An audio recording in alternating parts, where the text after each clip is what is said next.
Welcome, and today's class, it is the second class in disease of the nose and paranasal sinuses in Axis Medical today for nasal diseases. Today my topic will be symptoms, signs, examinations and investigations of disease of the nose and paranasal sinuses. Symptoms, sign, clinical examinations, investigations of disease of the nose and paranasal sinuses, or the nasal and paranasal sinus diseases. আমরা এই টপিকসটা নিয়ে আজকে আলোচনা করব। এটা খুব গুরুত্বপূর্ণ, কারণ হলো আজকে আমরা যে জিনিসটা পড়ব এটা কিন্তু আমার এটার সাথে নোজের যে কেস দেওয়া হয় সেই কেস যেভাবে ফেস করতে হয় সেভাবে কিছু গাইডলাইন দেওয়া আছে আজকের ক্লাসে। আমরা নাকের জন্য কি ধরনের সিমটম হয়, কি ধরনের সাইন আমরা এলিসিট করতে পারি, এক্সামিনেশন কিভাবে করি, কিভাবে ইনভেস্টিগেট করব, প্লাস পরীক্ষার সময় কিভাবে একটা নাকের কেস পড়লে আমরা ফেস করব, এই জিনিসগুলা এখানে আজকে মোটামুটি একটা ডিসক্রিপটিভ প্রেজেন্টেশন আছে। তো শুরুতে আমরা বলবো যে নাকের রোগীদের সাধারণত কি সিমটম হয়। নাক আমরা বুঝি, নাক অ্যানাটমিতেও আমরা বলছি এটা ব্রিদিং অর্গান। এটা নাকের চেহারাটা একটা ভীষণ গুরুত্বপূর্ণ বিষয়। কাজে কোনো ধরনের ডিফর্মিটি হলে নাকে এটা নিয়ে কমপ্লেইন হয়, এটা ট্রিটমেন্ট করতে হয়। নেজাল ডিসচার্জ, নেজাল অবস্ট্রাকশন, তারপরে কারো কারো সামনের থেকে ডিসচার্জ না হয়ে পোস্ট নেজাল ড্রিপ, কারো কারো নাক ডাকা, নাকের কারণে মাথা ব্যথা করা, এবং নাকের মধ্যে যদি কোনো রকমের খারাপ রোগ হয় বা এমনিতেও নাক থেকে ব্লিডিং হওয়া, নাক থেকে কখনো কখনো লিভিং ফরেন বডি নাক থেকে ডিসচার্জ হওয়া, লাইক ম্যাগটস পর্যন্ত হয়। আবার নাকে দিয়ে ছোট বেবিরা কিছু ঢুকিয়ে দেয়, ফরেন বডি নোজ, এগুলো নাকের রিলেটেড সিমটম। নাক বন্ধ থাকা সবচেয়ে কমন হলো, নাক বন্ধ থাকে এবং নাক থেকে ডিসচার্জ হয়, লাইক ওয়াটারি ডিসচার্জ সবচেয়ে কমন। নাক ডাকা, যদিও নাক ডাকাটা স্নোরিং এবং এটার এক্সটেন্সিভ ডিজিজকে আমরা বলি অবস্ট্রাকটিভ স্লিপ অ্যাপনিয়া, এই জিনিসটা কিন্তু ঠিক নাক ডাকা না। আমরা যদি স্নোরিং এবং নাক ডাকাকে যেভাবে বলি, আওয়াজটা কিন্তু গলা থেকে আসে। নেজোফ্যারিংস এবং ফ্যারিংসের ওরোফ্যারিংসের জাংশনে আমাদের এখানে যে শর্ট প্যালেট আছে, ফ্যারিঞ্জিয়াল ওয়াল আছে, এগুলোর বিভিন্ন বেজ অফ দ্য টাঙ্গে, এগুলোর মুভমেন্টের জন্য যে টার্বুলেন্স হয়, যখন শরীরের সাইজ বড় হয় বা কোনো অবস্ট্রাকশন হয়, তখন স্নোরিং নিয়ে আমরা আরেকদিন বিশদ আলোচনা করব। তবে স্নোরিং এর টপিকসটা আন্ডার গ্রাজুয়েটে অত ইম্পর্টেন্ট ওয়েতে টাচ করা হয় না, কারণ স্নোরিং এবং তার ট্রিটমেন্ট খুব রিসেন্ট। মানুষ এটা ডিজিজ হিসাবে এবং এটা ট্রিটমেন্ট হিসাবে খুব রিসেন্টলি মানুষ রিকগনাইজ করতে পারছে। আর রিসেন্ট বললো world wide around 30 years plus, আর আমরা বাংলাদেশে 10-15 ইয়ার্স থেকে আমরা ট্রিটমেন্ট করতেছি। যদিও আমাদের বাংলাদেশে এলিটরা যখন বাইরে যায় তখন স্নোরিং এর ট্রিটমেন্ট করে আসেন। এটা নিয়ে অন্যদিন আলাপ আলোচনা করা যাবে। নাক থেকে ডিসচার্জের কয়েকটা ছবি এখানে দেখাচ্ছি আমি। নেজাল ক্যাটার, ওয়াটারি, কখনো কখনো সিএসএফ, ও মাথা নিচু করলে সিএসএফ নেজাল ডিসচার্জ হয়। এখানে ছোট বেবিদের ব্যাপার হয়, এগুলো খুব বেশি হয় বিকজ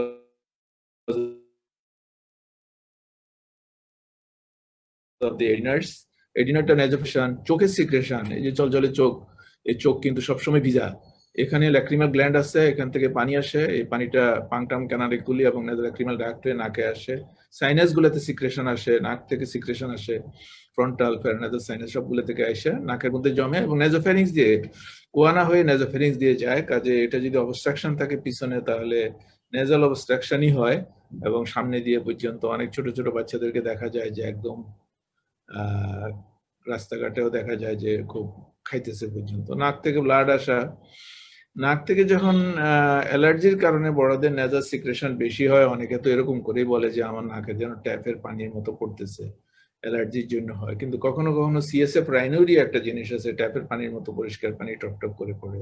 যদিও এই সিম্বলিক এই জিনিসটা কিন্তু অ্যালার্জিক রোগীদের জন্যই। আর এখানে দেখা যাচ্ছে নাকে একটা ম্যাগট দেখা যাচ্ছে। আমরা জানি ভিতরে অনেক ম্যাগট নাক থেকে বাইরে যায়। অ্যাট্রোপিক রাইনাইটিস একটা ডিজিজ আছে, এখানে ম্যাগট হয় বেশি। তারপরে হাঁচি হয়ে নাক থেকে ওয়াটারি ডিসচার্জ, যদিও রুমাল এবং ইয়ে ব্যবহার করে থাকি। আজকে তো হাসির জন্য নতুন কালচার যে আপনি এই হাতের কনের ভাঁজের মধ্যে আমরা হাঁচি দেব অথবা, তবে হাসির এই কালচারটা জনম জনম থেকেই ছিল, আস্তে আস্তে মানুষ উন্নত হওয়ার সাথে সাথে এখন ভাইরাস যাতে খুব স্প্রেড না করে সেই জন্য আমরা আজকে এটা অথবা ভাইরাসে এটা যেমন ধরেন ব্যাপারটা হলো যে আমি যদি এফেক্টেড থাকি তাহলে আমি স্প্রেড করতে পারি, অথবা হাই স্পিডে বাতাস ডিসপার্স করলে অন্য কারো নাক থেকে অল্প পরিমাণ ভাইরাস বা গলা থেকে বের হলেও কিন্তু এটা ছড়িয়ে যাবে। হাসিটা দুইভাবেই কাজ করে। এনিওয়ে, কিছু কিছু লোক বলে যে আমার নাকে দিয়ে সর্দি পড়ে না, গলা দিয়ে সর্দি পড়ে, যেটাকে আমরা বলি পোস্ট নেজাল ড্রিপ। মানুষ কিন্তু এভাবে কমপ্লেন করেন। এখানে নাক দিয়ে সামনের দিকে না এসে গলার ভিতর দিয়ে কোয়ানা দিয়ে পোস্টেরিয়র নেজাল স্পেসে যায়, এবং সারাক্ষণ উনি যে ডোক গেলেন বেশি বেশি সিক্রেশন হয়, বেশি বেশি খান, এই জিনিসটা ওনারা দেখতে পারে। এবং আমরা যখন গলার ভিতরে দেখি পোস্ট নেজাল ড্রিপ এরকম কন্টিনিউয়াসলি পাজের মতো থিক মিউকাস সিক্রেশন কন্টিনিউয়াসলি নামতেছে, এটা যদি আমরা গলা দেখতে যাই ইনসিডেন্টালি টনসিলের ক্রিপ্টের মধ্যে একটু ডেব্রিজ জমে আছে দেখা যাচ্ছে, এটা কিন্তু রোগ না।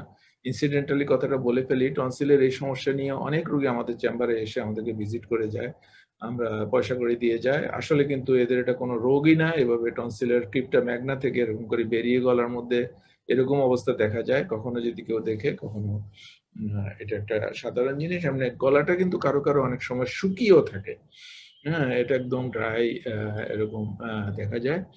স্মেল সেন্স খুবই ইম্পর্টেন্ট, যে আমার লস অফ স্মেল আজকের করোনা কালে এটা আরো অনেক বেশি, যে আমাদের হঠাৎ করে স্মেল চলে গেল আবার আসলো। স্মেলের জন্য দায়ী সিডেরেনিয়ান মেমব্রেন, সেটা superior turbinate, superior meatus, roof of the nose, lateral ওয়ালে যে তিনটা টার্বিনেট, ইনফেরিয়র, মিডল এবং সুপিরিয়র টার্বিনেট, এই পর্যন্ত কিন্তু অলফ্যাক্টরি মিউকোসা। কাজেই এখান থেকে অনেকগুলা নার্ভের ডেনড্রাইট এগুলা যখন ইয়ে হয়, নার্ভের ফাইবার গুলো যখন ব্রেইনের দিকে যায়, এটা কিন্তু এই যে ক্যাপসুলটা দেখা যাচ্ছে এখানে আছে রিসিভ করার মতো কিছু, মানে ছোট ছোট ছোট ছোট পার্টিকেল, সামান্য একটু পার্টিকেল রিসিভ করে, very sensitive olfactory organ, olfactory sense. এখানে যে জিনিসটা দেখানো হলো যে এটা টেস্ট বার্ড থেকে টেস্ট এখানে যাবে এবং অলফ্যাক্টরি ইয়ে যাবে, কিন্তু দুইটা কিন্তু এইখানে specially in the level of the thalamus, এখানে কিন্তু আমাদের এই কেমিক্যাল অর্ডারেন্টের জন্য বোথ নোজ এবং টেস্টের জন্য একটাই সেন্টার দুই দিক থেকে। এবং দেখা যায় এ দুটো একইভাবে এমনভাবে জড়িত, টেস্ট এবং স্মেল। যদিও এখানে আমাদের নাকের ব্যাপারে টেস্টের বিষয় না, কিন্তু যাদের স্মেল যায়, এই নিউক্লিয়াসে যখনই সেলগুলা নষ্ট হয়ে যায় বা ডিজেনারেশন হয়, ভাইরাস ইনফেকশনই হোক, যে কোনো কারণে হোক, তখন কিন্তু টেস্টও চলে যায়। এমনিতে তো একটা জিনিস যে আমাদের আশপাশে যদি কোনো সুগন্ধি খাওয়ার জিনিস, কেউ যদি এক প্যাকেট পোলাও নিয়ে কাছে ঘুরে ফিরে করে, তাহলে সবার কাছে খিদে লেগে যায় পোলাওর সামান্য গন্ধ। এই যে নাকের মধ্যে পোলাওর গন্ধ লাগলো, প্যাকেট যত শক্ত করেই বাঁধা থাকুক না কেন, এর থেকে কিন্তু কিছু কিছু পোলাওর ম্যাটেরিয়াল আমাদের নাকে না আসলে আমরা কিন্তু গন্ধ পেতাম না। সো স্মেল সেন্সটা কত সেন্সিটিভ, এই কথাটা বলার জন্য কথাটা বললাম। আমরা টেস্ট এবং স্মেলের যে পাথওয়ে, সংক্ষেপে আমরা এটা বলবো যে এই যে সেল আছে, ডেনড্রাইটিক প্রসেস আছে, এবং যখন যায় অলফ্যাক্টরি বাল্ব, অলফ্যাক্টরি ট্র্যাক্ট, এবং এই যে অলফ্যাক্টরি নার্ভের সংখ্যা বলছিলাম 20টার মতো, এটা হয়ে জিহ্বা থেকে যেটা যাবে টেস্ট, দুটোটা যায় যেখানে হয় স্মেল এবং টেস্ট সেন্টার কিন্তু একসাথে, এটারে গ্যাস্ট্রেটরি নিউক্লিয়াস বলে। এই গ্যাস্ট্রেটরি নিউক্লিয়াসটা কিন্তু একই জায়গায়, এবং এদের মধ্যে একই রিলেশনটা আমরা সবসময় মনে রাখতে হবে। কোনো পেশেন্টের যদি কোনো কারণে টেস্ট চলে যায়, স্মেল চলে যায়, দেখা যায় যে উনি খাওয়ার স্বাদও পান না, বলে যে একদম মাটির মতো লাগে সবকিছুই খাইতে। হ্যাঁ, টেস্ট বার্ড তখন ফাংশন করতে পারে না, সেন্টারে গন্ডগোল হয়ে গেল। তো সেই জন্য আমরা সাইন সাইন মানে হলো যে আমরা যে এক্সামিন করে কি পাবো, সেখানে এক্সটার্নাল, ইন্টারনাল, এবং ইন্টারনালের মধ্যেও কিছু কিছু অ্যাবনর্মালিটি আর কিছু পাওয়া যায় না লস অফ টেস্ট সেন্সেশনে। আমরা কিন্তু নাকের এক্সামিনেশনের মধ্যে শুরুই করতে হয়, নাক এক্সামিনেশন শুরু করতে হয় নাকের প্যাটেন্সি টেস্ট দিয়ে। এই প্যাটেন্সি টেস্ট আমরা দুইভাবে দেখি, এটা আমরা পরবর্তীতে দেখাবো। তবে বাহির থেকে নাক প্রথম যখন দেখব তখন তার মধ্যে কোনো আঘাত পাওয়ার পরে কোনো স্ফুলা বা জন্মগতভাবে কোনো ডিফেক্টিভ নাকের বাহিরে কোনো ডিফর্মিটি, কোনো ব্রুইজিং, কোনো ইরিথেমা, আলসারেশন, তারপরে কোনো লেসারেশন, কোনো অপারেশন বা অন্য কোনো কারণে কোনো স্কার, ডিফর্মিটিটাই বেশি ইম্পর্টেন্ট আমাদের। এগুলো হয় সবগুলোই ডিফর্মিটি করার মতো অবস্থায়। ইভেন কোনো ব্ল্যাক স্পটস, মোল টোল এগুলোও কিন্তু দেখার বিষয়। যে নাক অনেক সময় একদম ছিদ্রটা সামনের থেকে দেখা যায়, আমরা বলি পিগ নোজ ডিফর্মিটি। পিগের যেমন সামনের দিকে নাকটা এত বোচা, ফ্রগ নোজ ডিফর্মিটি অনেকে বলে, এত বোচা যে একদম সামনের ছিদ্রগুলো দিয়ে নাকের ভিতরে পর্যন্ত দেখা যায়, এরকম ডিফর্মিটিও মানুষের অনেক সময় হয়। ইন্টারনালি আমরা নাজাল ক্যাভিটি, আমি গত ক্লাসেও বলেছি যে ভেস্টিবিউল এবং নাজাল ক্যাভিটি প্রপার দুটা জিনিসের মধ্যে ভেস্টিবিউল হলো স্কিন লাইন পার্ট যেখানের মধ্যে বিব্রিসা আছে, আর নাজাল ক্যাভিটি প্রপার হলো মিউকাস, এবং মিউকোকিউটিনের জাংশন থেকে ভেস্টিবিউল এবং নাজাল ক্যাভিটি ভাগ করা হয়। নাকের ভিতরে আমরা দেখবো সেপ্টাম, দেখবো ফ্লোর অফ দ্য নোজ, দেখবো ল্যাটারালি যে শেপ লাইক স্ট্রাকচার টার্মিনেটস, এবং থুটিকাম নেজাল স্পেকুলামের কথাটা এখানে আসলো এই কারণে যে আমরা নাক এক্সামিন করতে, অ্যান্টিরিয়র রাইনোস্কোপি করতে থুটিকাম নেজাল স্পেকুলাম একটা পিকুলিয়ার ইনস্ট্রুমেন্ট, খুবই সিম্পল, খুবই ইউজফুল। সব অপারেশনে নাকের, সব পরীক্ষায় নাকের এটাতে লাগে, এবং এটা ধরাটা একটু টেকনিক্যালি ডিফিকাল্ট। আমি ছোট্ট একটা ভিডিও দেখাবো, সবাই খেয়াল করলে, এবং ভিডিওটা তো থাকবে, বারবার করে দেখলে এটা ভালো হবে। ধরাটা অনেক সময় কিছু কিছু আমি কখনোই স্টুডেন্টদেরকে বিব্রত করি না, কিন্তু কখনো কখনো আমাদের সাথে বসা অনেক টিচাররা বলে যে এটা ধরো দেখি, ধরতে যেয়ে তখন অনেকে ভুল করে ফেলে, অনেকে আবার পারে যখন, তখন আমার কাছে খুব ভালো লাগে, আমরা ওদেরকে খুব ক্রেডিট দিই। নাকের অ্যাবনর্মালিটিস ডিজিজের মধ্যে অনেক, তার মধ্যে polyp, pedunculated portion of the mucosa of the nose and paranasal সাইনাসকে আমরা পলিপ বলি। পলিপ বললে এই যে একটা ডেফিনিশন বললাম সংক্ষেপে এক কথায়, সবাই কিন্তু এই শব্দগুলো দিয়ে শুনতে চায়, যত দূরে যেখানে যে মেডিকেল কলেজে আপনি পড়ে থাকেন, দেশে বিদেশে সবখানে, what is a nasal polyp? Nasal polyp is a pedunculated portion of the oedematous mucosa of the nose and paranasal air sinuses. এটা হলো পলিপ। কোন রকমের টিউমার, বিনাইন, ম্যালিগন্যান্ট, এগুলো হতেই পারে, ইনফেকশন হয়, নাকের ভিতরে ক্রাস্ট আছে কিনা, foreign body, living, non living, এবং নাক থেকে ব্লিডিং।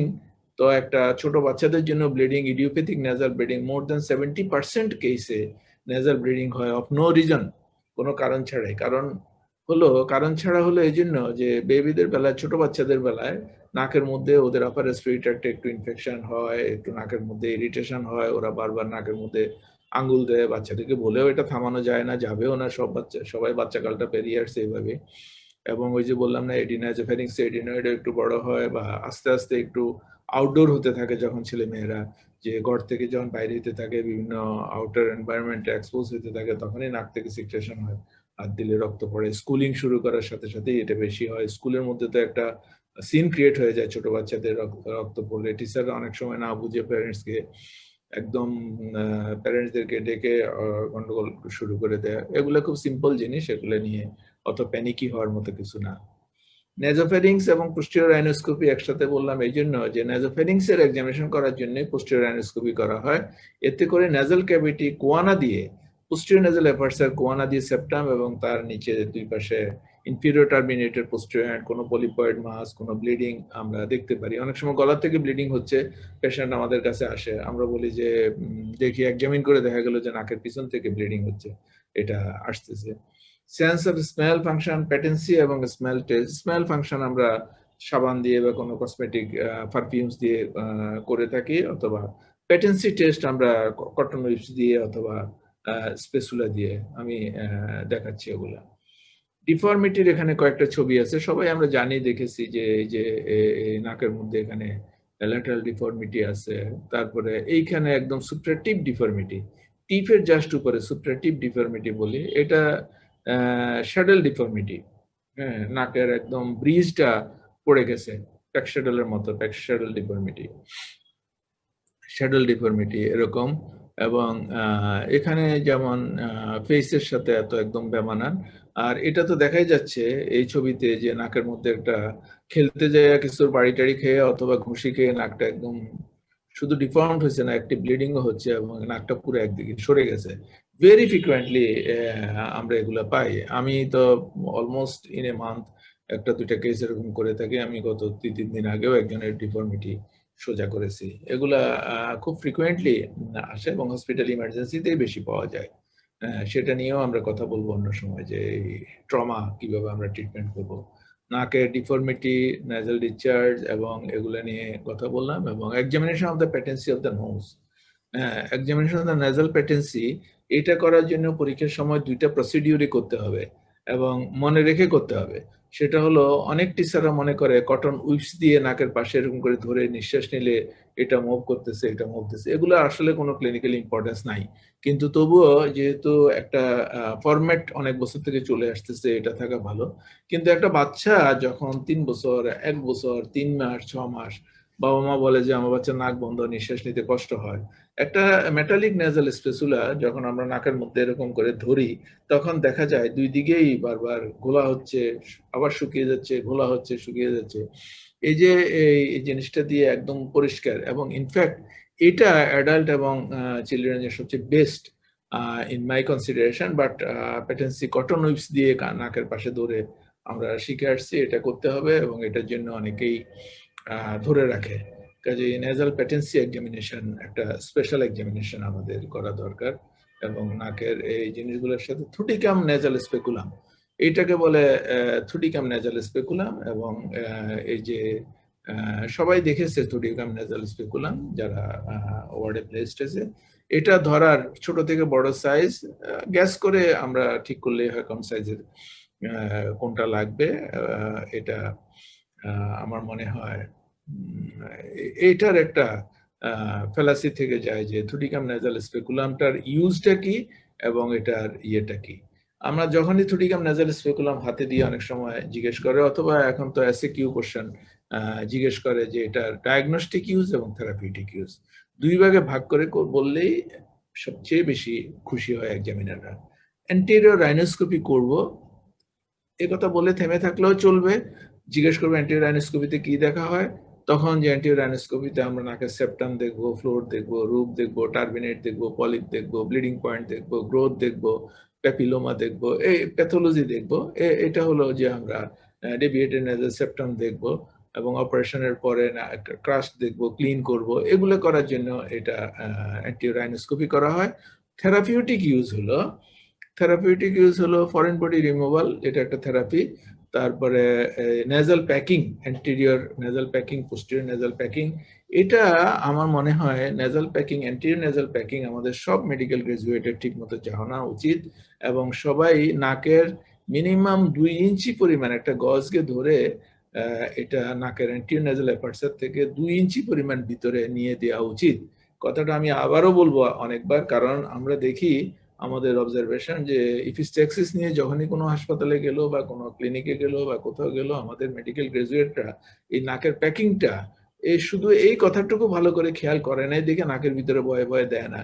একটু সেকশন দিয়ে ব্লাড পরিষ্কার করে অথবা পরিষ্কার না করেও এই প্যাকটা যদি ভিতরে অনেকটুকু ঢুকিয়ে দেওয়া হয় বাইরে একটা লেজার মতো রেখে একটু বাইরে পর্যন্ত, তাহলে কিন্তু ব্লিডিংটা বন্ধ হয়ে যায়। আমাদের কাছে হাসপাতালে যখন আসে কোনো টার্সিয়ারি সেন্টারে, আমার এক্সপিরিয়েন্স হলো 99% কেসে দেখা যায় নাকের সামনে একটু দিয়ে রাখছে, এতে করে ব্লিডিং আইদার কন্টিনিউ করতেছে অথবা ব্লিডিং বন্ধ হয়ে গেছে, কিন্তু এটা কিন্তু পারফেক্টলি প্যাকিংটা হয় না।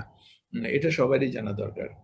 যেমন minor and major surgical procedures, all operations of the nose and paranasal sinuses এই থুটিকাম নেজাল স্পেকুলাম ইউজ হয়। It's a very very useful এবং used instrument, only used instrument Thudichum nasal speculum. আমি এই ছোট্ট আচ্ছা, এটা Jobson horn probe with wool carrier, এই জিনিসটা কিন্তু নাকের যন্ত্র না, এটা আসলে কানের একটা ইনস্ট্রুমেন্ট, জবসন হর্ন প্রোব। এটা দিয়ে কানের ময়লা পরিষ্কার করা হয়, ফরেন বডি পরিষ্কার করা হয়। কিন্তু এখানে আসলে এই জন্য এই যে এই পার্টে দেখা যায় যে স্ক্রুর মতো আছে, এখানে উল ক্যারিয়ার, আমরা একটু উল দিয়ে একটা জবসন হর্ন প্রোব দিয়ে একটা উল দিয়ে আমরা নাককে এই সেন্সেশনটা নাকের specially polyp, turbinate nasal septum, even septal haematoma, এই সমস্ত জিনিস নাকের ভিতরে কিছু পালপেট করার জন্য, ইভেন নাকে কোনো স্টোন বা যেটাকে আমরা রাইনোলিথ বলি, আছে ফরেন বডি অনেকদিন থাকলে রাইনোলিথ হয়ে যায়, সেখানে আমরা এটা দিয়ে পালপেট করে থাকি। কিন্তু সরাসরি ওই যে রিং এর মাথা আছে এটা দিয়ে পালপেট করলে পেশেন্ট ব্যথা পাবে, এটা দিয়েও সরাসরি পালপেট করি না আমরা। কটন উল এটার মধ্যে পেঁচে, এই জন্য উল ক্যারিয়ার, আমরা এটার মধ্যখানে জায়গাটার মধ্যে ধরে, এই জায়গার মধ্যে ধরে আমরা নাককে পালপেশ করি না। আমরা তো জানি যে যে কোনো জিনিসের এক্সামিনেশনের চারটা অংশ থাকে: ইন্সপেকশন, পালপেশন, পারকাশন, অসকালটেশন। কাজে আমাদের এখানে নাকের ভিতরে অসকালটেশন করার কিছু নাই। নাকের ভিতরে পারকাশন বা পালপেশন দুইটাই যেটা করে, স্টোনের মধ্যে আমরা পারকাস করে দেখি, একটু টাচ করলেই বোঝা যায়। যেমন দাঁতকেও পারকাস করা হয় টাং ডিপ্রেসার দিয়ে, এরকম কাজেই এটা পালপেশন পারকাশনের মাঝামাঝি একটা অবস্থা। দুইটা বললেই দুইটাতেই খুশি সবাই। কাজে অর্থাৎ প্রপার এক্সামিনেশনটা যেন হয় সেটাই দেখা হয়। কাজে এটাও আমাদের লাগে। আমি এখানে how to hold Thudichum nasal speculum এটা একটু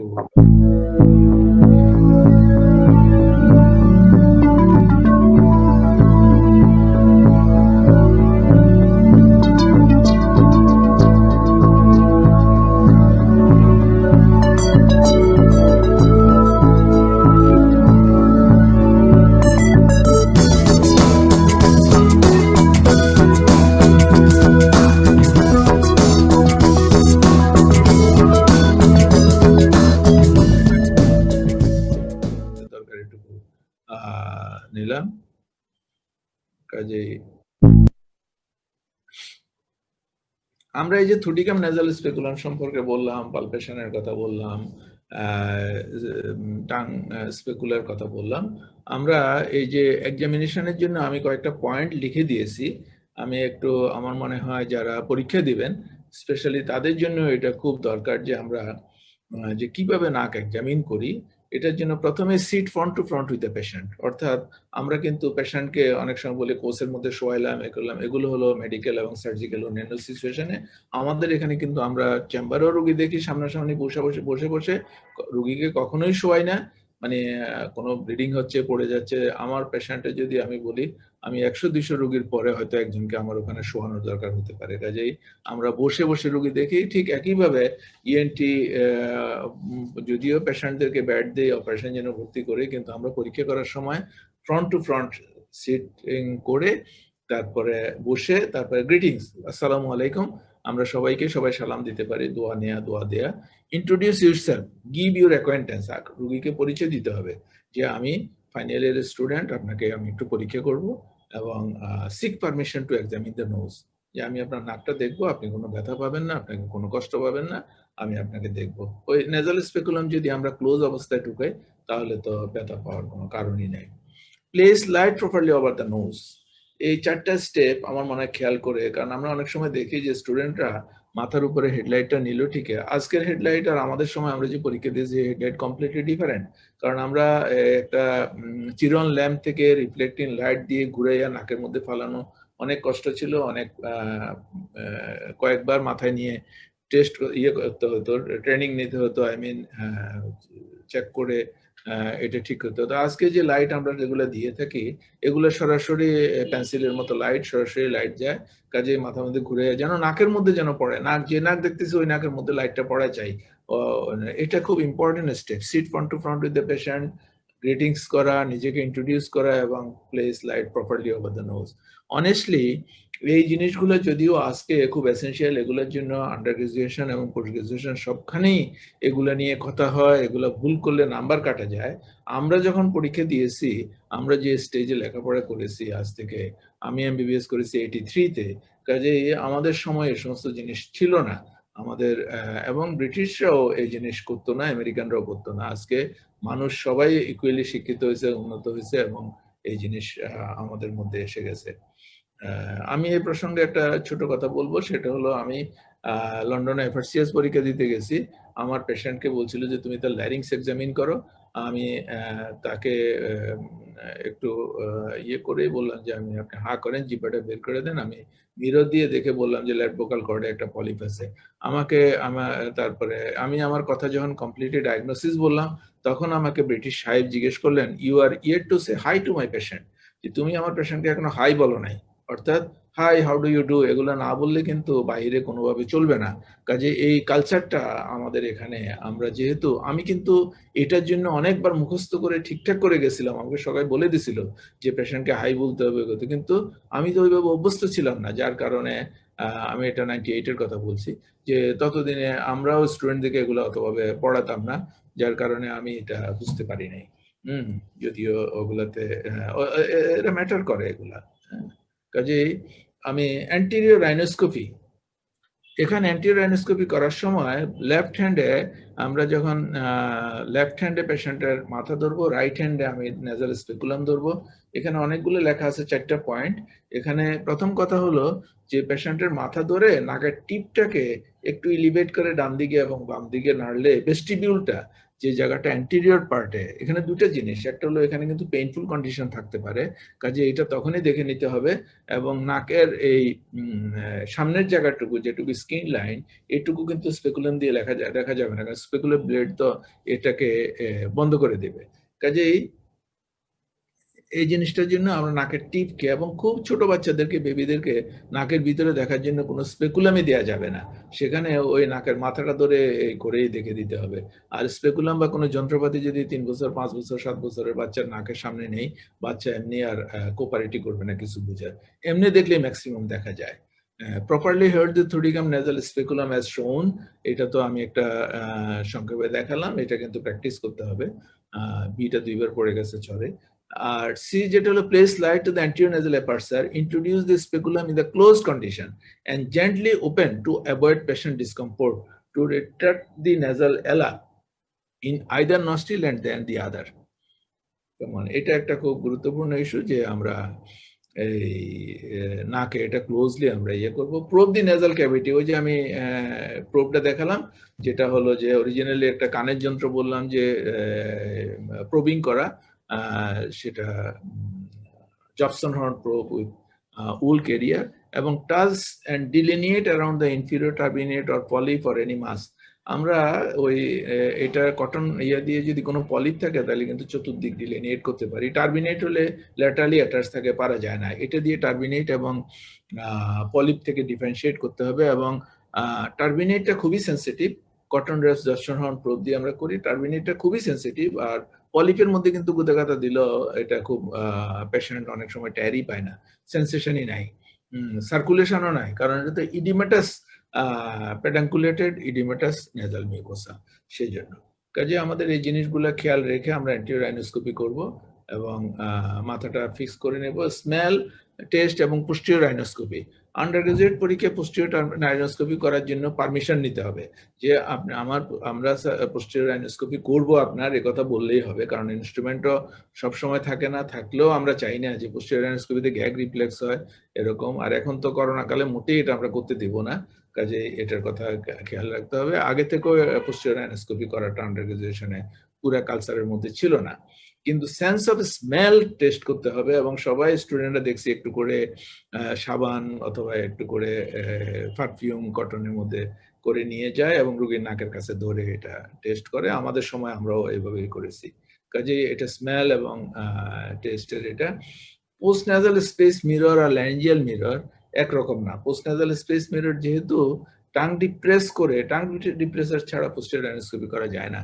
টাং ডিপ্রেস করে এই জিহ্বার উপর দিয়ে প্যালেটের নিচে দিয়ে নেজোফ্যারিংসে এই ছোট্ট মাথাটা ল্যারিংসে এটা নিয়ে আমরা ঘুরিয়ে নেজোফ্যারিংস, posterior nasal aperture, lateral wall of the nasopharynx, eustachian tube orifice, tubal elevation, nasopharyngeal কোনো ডিজিজ, কার্সিনোমা, এনজিওফাইব্রোমা, এই ধরনের অনেক ডিজিজ দেখা যায়। এন্ট্রোকোয়ানাল পলিপ এটা দিয়ে দেখা যায়, হয় it is peeping in the choana, অনেক বড় হয়ে গেলে তো নাসোফ্যারিংসে যে ঝুললে তো আরো দেখা যায়। কাজে এরকম এটা একটা খুব গুরুত্বপূর্ণ ইনস্ট্রুমেন্ট, দেখে মনে রাখতে হবে। কখনো কখনো এসএকিউতে পোস্ট নেজাল স্পেস মিরর দিয়ে দেওয়া হয়, এই যে এটা, তাহলে এটার নাম হলো পোস্টেরিয়র নেজাল স্পেস মিরর বা পোস্ট নেজাল স্পেস মিরর। এটার অ্যাঙ্গুলেশন থাকে, কখনো কখনো অ্যাঙ্গুলেশন থাকে না, স্ট্রেটটাও দিয়ে দেওয়া হয়। আমরা স্ট্যান্ডার্ডটাই দেই পরীক্ষার সময় সব সময়। এবং এটা ডায়াগনস্টিক ইউজই মেইনলি, থেরাপিউটিক কোনো ইউজ তেমন কিছু নাই। এবং কি ডায়াগনোসিস পোস্টেরিয়র রাইনোস্কোপি করে নাসোফ্যারিংস এবং nose on the posterior aspect examine করার জন্য, এবং আমরা কি কি রিজন দেখতে পাই এবং কি কি রোগ ডায়াগনোসিস করতে পারি।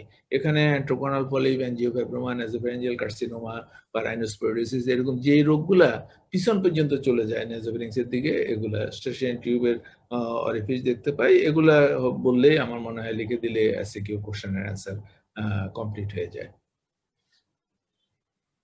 পোস্টেরিয়র রাইনোস্কোপি কিভাবে করা হয় যদিও করতে দেওয়া হয় না, কিন্তু আমাদের মনে হয় জানা দরকার। আর আমি যে চিরন ল্যাম্পের কথা বলছিলাম, এখানে আমি দেখেই এই ছবিটা নিয়েছি। এখানে একটা চিরন ল্যাম্প আছে।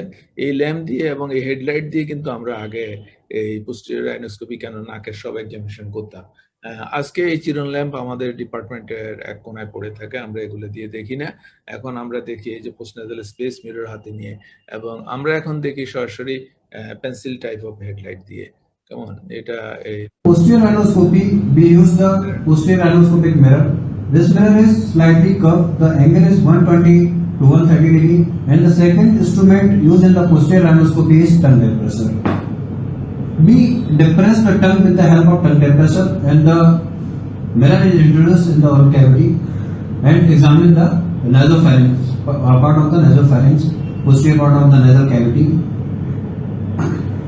Now we go for the procedure that is focused on the patient.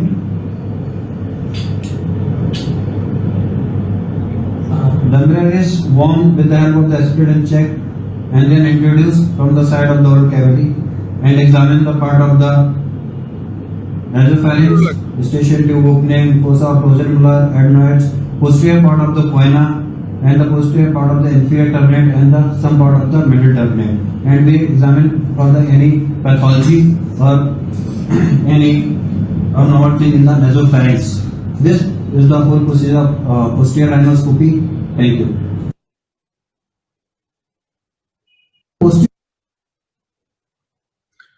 কেসটা আমাদের এক্সামিনেশনের পরে আমরা যখন পরীক্ষা দিতে যাই তখন যে কয়েকটা প্রশ্ন আসে এবং যেভাবে জিজ্ঞেস করা হয় সেভাবে আমি একটা রাফ লিখে রাখলাম, যেটা আমরা পরীক্ষার সময় বলে মোটামুটি পরীক্ষা শুরু করতে পারি। পরবর্তী কিছু থিওরিটিক্যাল কোশ্চেনে নোজের কেস হয়ে যায়।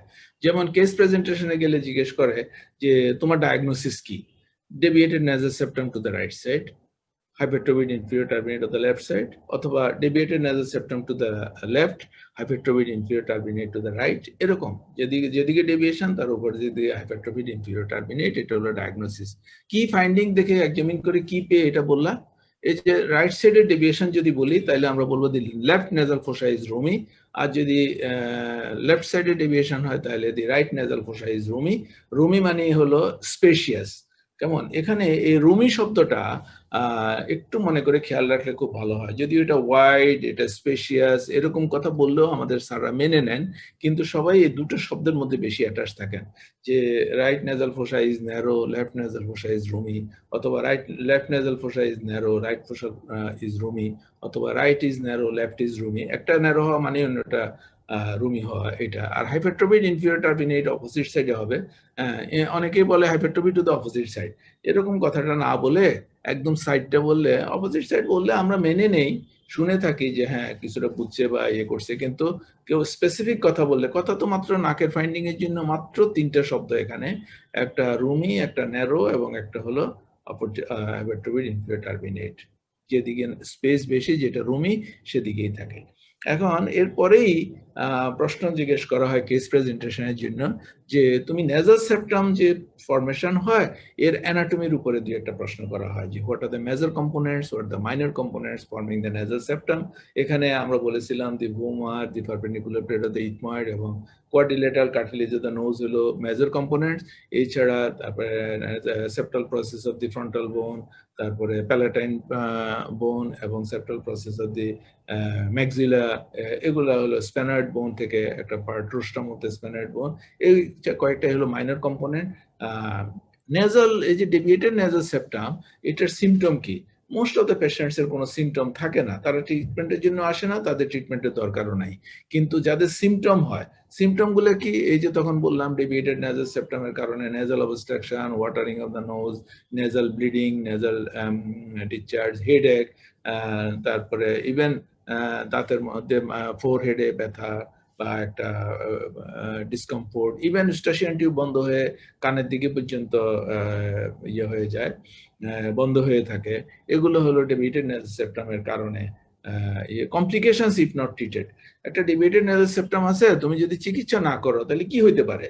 হ্যাঁ, ডিভিয়েটেড নেজাল সেপ্টাম পেশেন্টের যদি সিমটম হয় তাহলে তার এটা ট্রিটমেন্ট করা উচিত। কারণ হলো যদি আরো বেশি দিন থাকে ট্রিটমেন্ট না করলে তখন কি হবে, বেশিরভাগ ক্ষেত্রে দেখা যায় যে ব্লিডিং, কিন্তু সাইনোসাইটিস একটা খুব ইম্পর্টেন্ট জিনিস। কারো কারো দেখা যায় ভয়েস চেঞ্জ হচ্ছে ডিভিয়েটেড নেজাল সেপ্টামের জন্য, কারো কানের দিকে এফেক্টেড হচ্ছে, কারো স্পেশালি এই যে ক্রনিক হেডেক বা নাক ডাকা বা কি বলে যে সাইনাসের ইনফেকশন হয়ে যাওয়া, পরে সাইনোসাইটিস শুদ্ধ ট্রিটমেন্ট করতে হবে, এরকম একটা সিচুয়েশন হতে পারে। কি ট্রিটমেন্ট আমরা করে থাকি? সাবমিউকোসাল রিসেকশন অথবা সেপ্টোপ্লাস্টি। সেপ্টোপ্লাস্টি করা হয় ইন এ গ্রোয়িং নোজ, বাচ্চাদের নাক যখন বড় হচ্ছে সেখানে, আর অথবা মেয়েদের ব্যাপারে আমরা সাধারণত বেশি একটু করি, কারণ সেপ্টোপ্লাস্টি সার্জারিতে ডিফর্মিটিটা কম হয়। ইন্ডিকেশনস, অপারেশনের ডিসক্রিপশনটা জিজ্ঞেস করা হয় যে তুমি সেপ্টোপ্লাস্টি বললে আর submucosal resection of the nasal septum তফাৎটা কি? সেপ্টোপ্লাস্টিতে শুধুমাত্র ডেভিয়েটেড পার্টটুকু দুই দিক থেকে চামড়া তুলে ডেভিয়েটেড পার্টটুকুর বোনটুকু বা কার্টিলেজটুকু রিমুভ করে মিড লাইনে পজিশন করে দেওয়া হয়। আর সাবমিউকোসাল রিসেকশনে বোন এবং ডেভিয়েটেড কার্টিলেজ সবই রিমুভ করা হয়, অ্যাডাল্টের জন্য করা হয়। এবং তখন কিন্তু একদম সব মানে পুরোটা না, সামনের দিকে কলামেলার পিছনে একটা স্ট্রিপের মতো রাখা হয়, নেজাল ব্রিজের এখানে নিচে একটা বেশ সাপোর্ট রাখার জন্য একটা স্ট্রিপ রাখা হয়, যাতে করে নেজাল কোনো ডিফর্মিটি বাহির থেকে কোনোভাবেই যেন না হয়। এটা সেপ্টাল সার্জারি করার পরে যদি নেজাল ডিফর্মিটি হয়, এটা একটা খুবই দুঃখজনক এবং সার্জনের একটা মারাত্মক failure. Hypertrophy of the inferior terminate. কেন হাইপারট্রফি হলো? কম্পেনসেটরি হাইপারট্রফি বলি আমরা। কি কম্পেনসেট করে? স্ট্রাকচার, এখানে যে স্পেসটা বেড়ে গেল, রুমি হয়ে গেল, এটাকে স্পেসটাকে যেন বেশি বাতাস চলে যায়, গলার ভিতরে বাতাস চলে যেতে না পারে, সেই জন্য আমরা বলি এটাকে স্ট্রাকচারাল কম্পেনসেশন। এবং ফাংশনাল কম্পেনসেশন হলো বাতাস যেন হিউমিডিফিকেশন হয়, ক্লিয়ারিং, টেম্পারেচার কন্ট্রোল, এগুলো মানে আমরা যে এয়ার কন্ডিশনিং এর কথা বলছিলাম, এই কথাগুলো নিয়ে আলাপ আলোচনা হয়। এবং আলোচনার মধ্যে অনেক টিচার আছেন শুধু প্রশ্ন জিজ্ঞেস করে উত্তর শুনতে চায়, আর আমরা কেউ কেউ আছি যারা সিনিয়র টিচার, ওনারা দেখবেন যে আপনার সাথে শুধু কথা বলতেছে, উনি কিন্তু দুইটার মধ্যে তিনটার মধ্যে দুইটা বলে দিচ্ছেন আর একটা শুনতে চায়। ওটা সঙ্গে সঙ্গে বলতে গেলে আরো সুবিধাই হয়, কিন্তু বলতে না পারলে তখন বোঝা যায় যে উনি তো জানে না। পরীক্ষা কিন্তু দুই স্টাইলেই হয়। সিনিয়র এক্সামিনারদের কাছে পরীক্ষা দিতে সুবিধা, কারণ ওনারা একটু কথা বেশি বলে। In case of nasal polyp, সেখানে ইন্সপেকশন অথবা অ্যান্টিরিয়র অ্যানোস্কোপিতে দেখা যায় একটা পেল কালার পলিপয়েড মাস, সিঙ্গেল হতে পারে, মাল্টিপল হতে পারে, in either nostril or both nasal ফোসাতে হতে পারে। হ্যাঙ্গিং ফ্রম দ্য রুফ হতে পারে, ফ্রম ল্যাটারাল ওয়াল থেকে হতে পারে। হ্যাঙ্গিং ফ্রম দ্য রুফ যেগুলো, এগুলো হলো ইথমোডাল পলিপ, আর যেটা ল্যাটারাল ওয়াল থেকে আসে এটাকে বলি আমরা অ্যান্ট্রোকোনাল পলিপ। এবং অ্যান্ট্রোকোনাল পলিপ সাধারণত সিঙ্গেল হয়, ইউনিল্যাটারাল হয়। ইথমোডাল পলিপ বাইলেটারাল হয়, মাল্টিপল হয়, গ্রেভসের মতো দেখতে। Probing shows insensitive pale, less vascular polyp compared to the sensitive thing firmly attached to the lateral wall is a nasal turbinate. এই যে টার্বিনেট থেকে পলিপ ডিফারেন্সিয়েট করবে কি করে? পয়েন্ট কিন্তু অল্প কয়টা। একটা হলো দেখতে পিঙ্ক কালারের, sensitive, and it is attach to the lateral wall. এই তিনটা পয়েন্ট বললে একদম 100% হয়ে গেল। কেমন?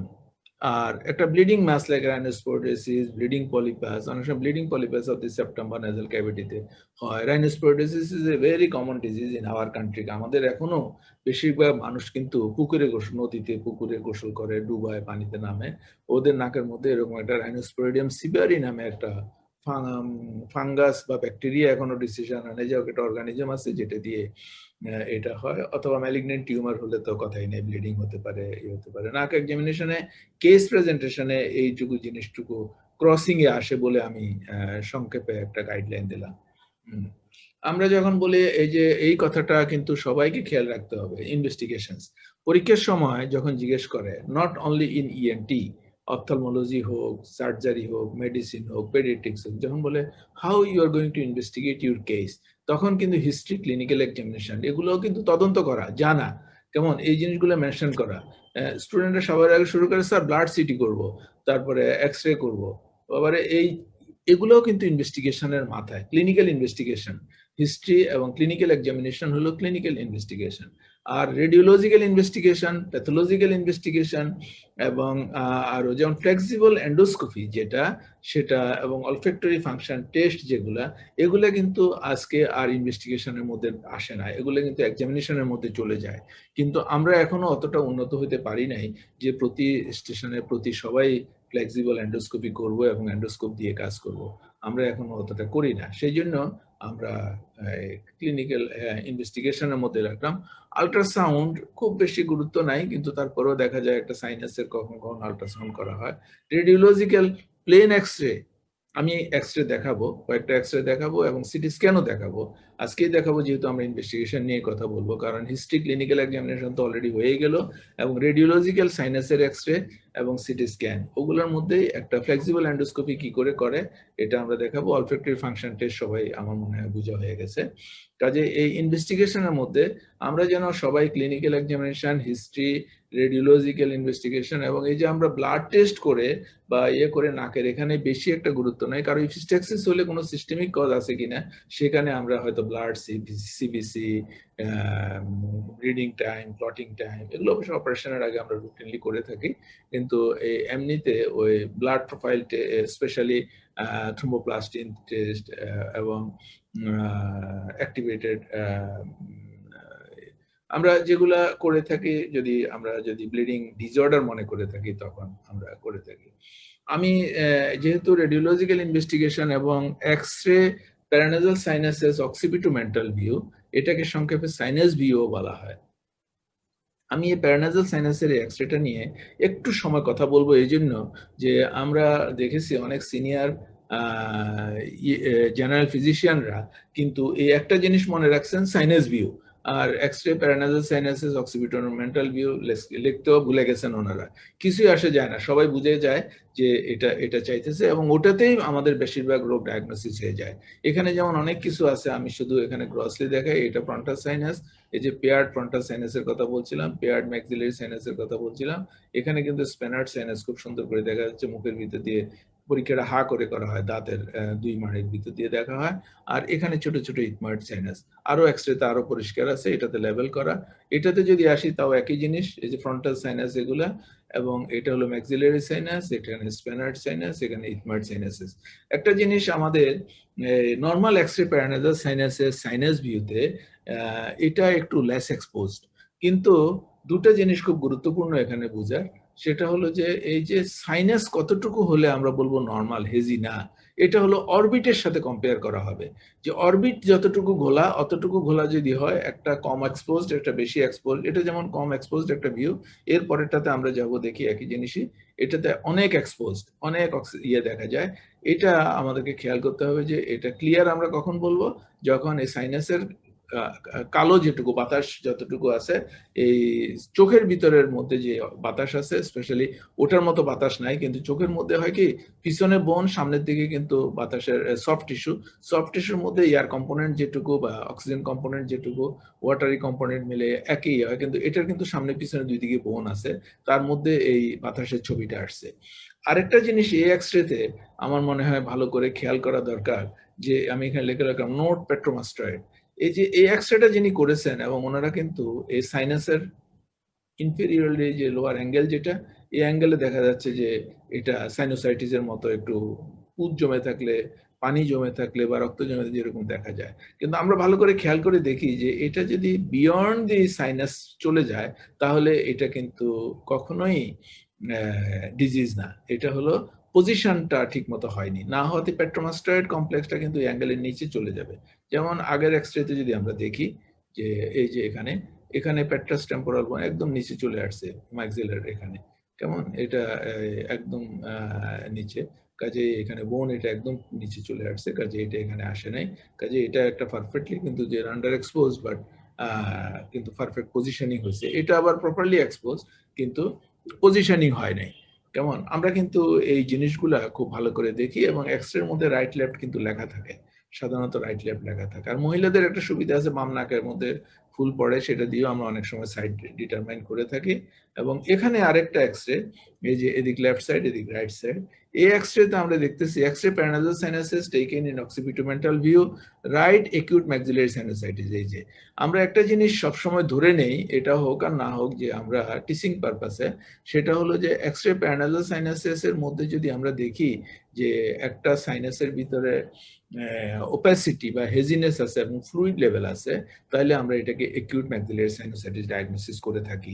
আর যদি একদম ভর্তি হয়ে থাকে তাহলে মনে করি এটা ক্রনিক ম্যাক্সিলারি সাইনোসাইটিস। ক্রনিকে যে অ্যাকিউটে যে একদম দুইটা ফুল হয়ে যেতে পারে না তা না, বাট পেশেন্ট যখন সাথে নাই, হিস্ট্রি যেহেতু নিতে পারতেছি না, ইউজুয়ালি সবাই আমরা এই একটা প্রোটোকলের মধ্যে চলি। কাজে এটা আমাদেরকে খেয়াল রাখতে হবে যে x-ray paranasal sinuses occipitomental view showing opacity in the right maxillary sinus with fluid level and air shadow. এই যে একটা ফ্লুইড লেভেল দেখা যায় এবং গ্যাস শ্যাডো বা এয়ার শ্যাডো, কাজে the diagnosis is acute maxillary sinusitis of the right side. এটা এরকম করে আমরা এক্সরে পড়ে থাকি। এইটা যেমন ক্রনিক ম্যাক্সিলারি সাইনোসাইটিস, এটাতে পেট্রোমাস্টার একদম নিচে চলে গেছে, এটা পুরোটাই ওপাসিটি। তাহলে এটা হলো কি, এটা হলো লেফট সাইড, এটা হলো রাইট সাইড। যদিও লেফট রাইট লেখা নেই, কিন্তু আমরা এভাবেই ধরে দেখি। পেশেন্টের অপোজিট সাইড আমাদের আসে।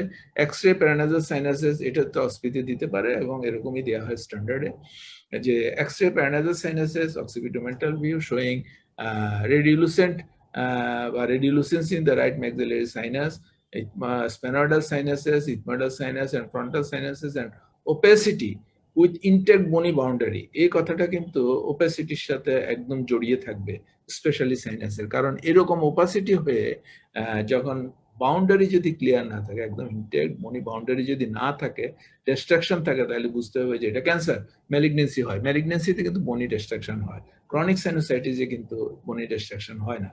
এটা দিয়ে ডিফারেনশিয়াল ডায়াগনোসিস করা বা ডায়াগনোসিস করার জন্য খুব দরকার হয়। আমরা যখন এন্ট্রোকোনাল পলিপ দেখি, এন্ট্রোকোনাল পলিপ, এই যে এটাতে দেখা যায় একটা সিটি স্ক্যানে যে maxillary sinus antrochoanal, antrum of হাইমোর বা ম্যাক্সিলারি সাইনাস থেকে ভর্তি করে ন্যাচারাল অস্টিয়াম দিয়ে বেরিয়ে কোয়ানা হয়ে নেজোফেনিক্সে হ্যাং করতেছে, এরকম একটা ইয়ে এখানে দেখা যায়। এখানে যেমন এডিনয়েড, এই এডিনয়েড থেকে অ্যান্ট্রোকোনাল পলিপ, আমরা এদিকে এটাও অ্যান্ট্রোকোনাল পলিপের এক্সরে। সাইনোসাইটিস আমরা বলবো রুগী না দেখলে যে হ্যাঁ, কিন্তু যদি ল্যাটারাল ভিউ পাই তাহলে বলবো এইখানে যেমন অ্যান্ট্রোকোনাল পলিপ, এটা একদম ডেফিনিট। কেমন করে বোঝা গেল? এডিনয়েড থেকে অ্যান্ট্রোকোনাল পলিপ, এটার মধ্যে ভালো করে দাগ দিয়ে দেওয়া হলো। এখানে কিন্তু ভালো করে খেয়াল করতে হবে, এটা খুব সূক্ষ্ম অবজারভেশন লাগবে, যে এখানে একটা সফট টিস্যু মাস আছে, কিন্তু এয়ার শ্যাডোটা তার পিছনে। নেজোফেরিংস থেকে যখন এডিনয়েড অ্যারাইজ করে রুফ এবং পোস্টের ওয়াল থেকে, এটা যদি এখানে একদম অ্যাটাচ থাকে তাহলে এটা এডিনয়েড হবে।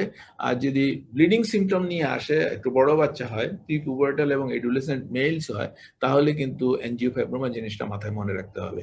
এই হলো ডিফারেনশিয়াল ডায়াগনোসিস করার জন্য অ্যান্ট্রোকোনাল পলিপের পিছনে থাকে এয়ার শ্যাডো। এটা একটা খুবই ইম্পর্টেন্ট পয়েন্ট, যে এই যে সফট টিস্যু শ্যাডোটা আছে তার পিছনে এয়ার শ্যাডো, আর এখানে যে সফট টিস্যু শ্যাডো আছে তার সামনে এয়ার শ্যাডো। কাজে এটা এই যে কোয়ানা কনস্ট্রিক্টেড এয়ারওয়ে, এটা নেজোফেরিংস হয়ে কোয়ানা হয়ে, এবং এটাতে কিন্তু এই যে কোয়ানা পোস্টেরিয়র নেজাল অ্যাপারচার হয়ে একটা চিকন এয়ারওয়ে যাচ্ছে, কিন্তু অবস্ট্রাকশন আছে, বাট এটা দিয়ে আমরা ডায়াগনোসিস করে থাকি এন্ট্রোকোয়ানাল পলিপ বা maxillary sinusitis with antrochoanal polyp. যেমন এখানে যেমন আমরা দেখতে পাচ্ছি যে ক্রনিক ম্যাক্সিলারি সাইনোসাইটিস থাকলে এরকম হয়, এবং এটা সিটি স্ক্যানে অলমোস্ট নর্মাল, কিন্তু এই জায়গাগুলোতে এটাকে বলে কনকাপুলুসা, এবং এখানে ক্রনিক ম্যাক্সিলারি সাইনোসাইটিস দেখা যাচ্ছে অলমোস্ট নর্মাল। এখানে ইথময়েডাল সাইনোসাইটিস আছে, আমরা নর্মাল সিটি স্ক্যানই বলে থাকি। সামান্য একটু ইথময়েডাল সাইনোসাইটিস দিয়ে থাকলে ওগুলার তেমন কোনো ট্রিটমেন্ট লাগে না। আরো কয়েকটা সিটি স্ক্যান এবং এমআরআই অফ প্যারানাসাল সাইনাসেস যদি আমরা দেখি, এই যে এটা হলো এমআরআই, এটা হলো এমআরআই, এটা সিটি স্ক্যান। সিটি স্ক্যানে বোন ডিটেলস দেখা যায়, এমআরআই তে সফট টিস্যু ডিটেলস দেখা যায়। এই দুটা জিনিস, MRI magnetic resonance imaging, magnetic resonance imaging এ কিন্তু কোনো ইলেকট্রিসিটির কোনো ব্যাপার নাই, কারেন্টের কোনো ব্যাপার নাই। এখানে কারেন্টের ব্যাপার আছে শুধু, এটা একটা ইলেকট্রোম্যাগনেট জেনারেশন করার জন্য মেশিনের মধ্যে। কাজে এটাতে কোনো রেডিয়েশন হয় না এমআরআই ম্যাগনেটিক রিজোনেন্স ইমেজিং এ। কিন্তু সিটি স্ক্যানে এই যে বোনই ডিটেলস, এই যে এখানে বোন যত পারফেক্টলি দেখা যায়, এখানে বোন তত পারফেক্টলি দেখা যায় না। কাজে এমআরআই এবং সিটি স্ক্যান দুটা জিনিস অনেক সময় আমরা এই পরীক্ষার সময় মাথার মধ্যে একটা গ্রস জিনিস মাথায় রাখতে হবে আন্ডার গ্রাজুয়েট লেভেলে। এই কথাটাই জানা দরকার যে সিটি স্ক্যান হলো হার্ডির মার্জিন দেখবো ভালো করে, এমআরআই তে সফট টিস্যু দেখবো কতটুকু এক্সটেনশন আছে। একটা টিউমার ব্রেনের দিকে এক্সটেনশন থাকলে এমআরআই তে দেখা যাবে, সিটি স্ক্যান অনেক সময় ঠিক ওই লাইনে যে ব্রেনের যে ফ্লোর এত থিন যে এটা বোঝা যায় না ভালো করে। এই যে এখানে একটা গ্রোথ, এটা ম্যাক্সিলারি সাইনাস হয়ে মিডিয়াল ওয়ালকে ভেঙে একদম সেপ্টাম পর্যন্ত যে সেপ্টামকে পুশ করে দিল, এই যে এখানে এরকম, এটা হলো সিটি স্ক্যানে বোঝা গেল। ল্যাটারাল ওয়ালও হাড্ডি ইরোড করে খেয়ে ফেললো, কিন্তু এখানে শুধু সফট টিস্যুটা দেখা যায়, বোন যে কি অবস্থায় আছে কিছু বোঝা যায় না, বোন ডিটেলস দেখা যায় না। কেমন, এটা হলো এমআরআই, এবং এটা যদি কন্ট্রাস্ট, এবং এটা সিটি স্ক্যান, এবং এটা অ্যান্ট্রোপনাল পলিপের এক্সরে। এটা ইনফিরিয়র টার্বিনেট এখানেও আছে, এখানেও আছে, কিন্তু এখানে ইনফিরিয়র টার্বিনেটের সাথে পলিপ এমন ভাবে লেগে আছে যে ভালো বোঝা যাচ্ছে না। কাজে সিটি স্ক্যান এবং এমআরআই কখনো কখনো আমরা এই ম্যাক্সিলারি সাইনাস কার্সিনোমাতে কতটা এক্সটেন্সিভ এবং কোন কোন দিকে হাড্ডিটা ইরোড করে ফেললো বোঝার জন্য আমরা এই টেস্টটা কিন্তু দুটেই করে থাকি, পেশেন্ট যদি অ্যাফোর্ড করতে পারে। আর একটা টেস্ট যদি করতে হয় তাহলে সিটি স্ক্যান করাই ভালো, অথবা এমআরআই করলেও যা ডাটা পাওয়া যায় তার উপরে, পেশেন্ট কোন স্টেজে আসছে এটার উপরে নির্ভর করে আমরা ডিসিশন নিয়ে থাকি।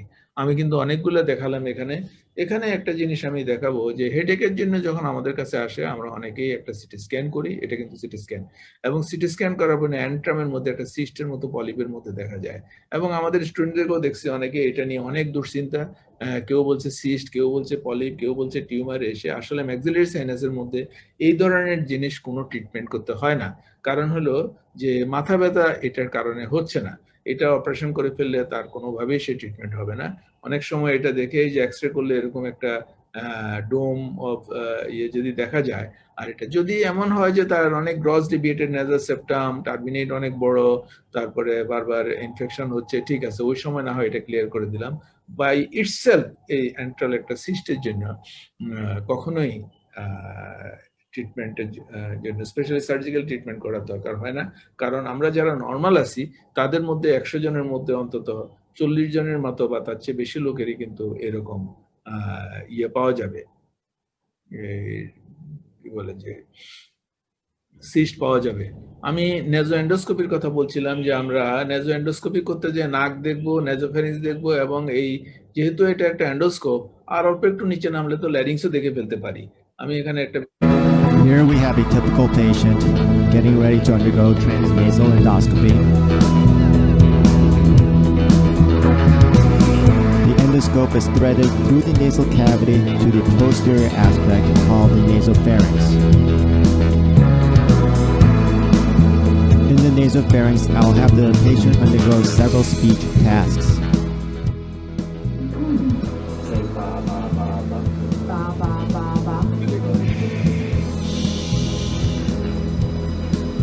The endoscope is then passed beyond this point in order to visualize the vocal cords. At this point, I'll have the patient undergo a glide.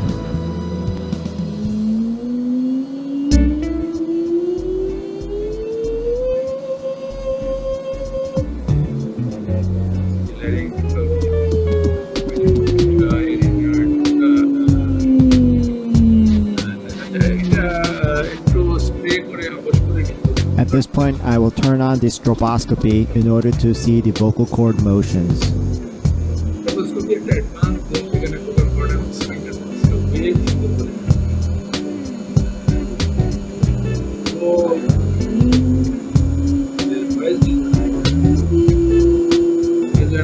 এবং ল্যারিঙ্গোস্কোপি কতটা ওপেন করে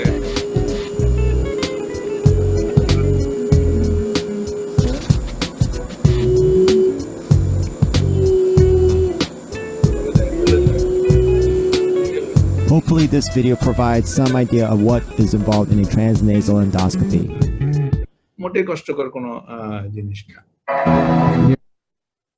থ্যাংক ইউ ভেরি মাচ। আমি আজকে আর এটা নিয়ে আমরা specially নাকের পরীক্ষা কিভাবে করতে হবে এবং নাকের পরীক্ষার সময় কিভাবে জিজ্ঞেস করা হয়, স্পেশালি পেশেন্টের প্রতি কিভাবে অ্যাপ্রোচ করতে হবে, এবং হিস্ট্রি, ক্লিনিক্যাল এক্সামিনেশন এগুলো নিয়ে, এবং রেডিওলজিক্যাল ইনভেস্টিগেশন নিয়ে আমরা আজকে এই নাকের এটা সিমটম, সাইন, এক্সামিনেশন এবং investigations of disease of the nose and paranasal sinus নিয়ে কথা বললাম।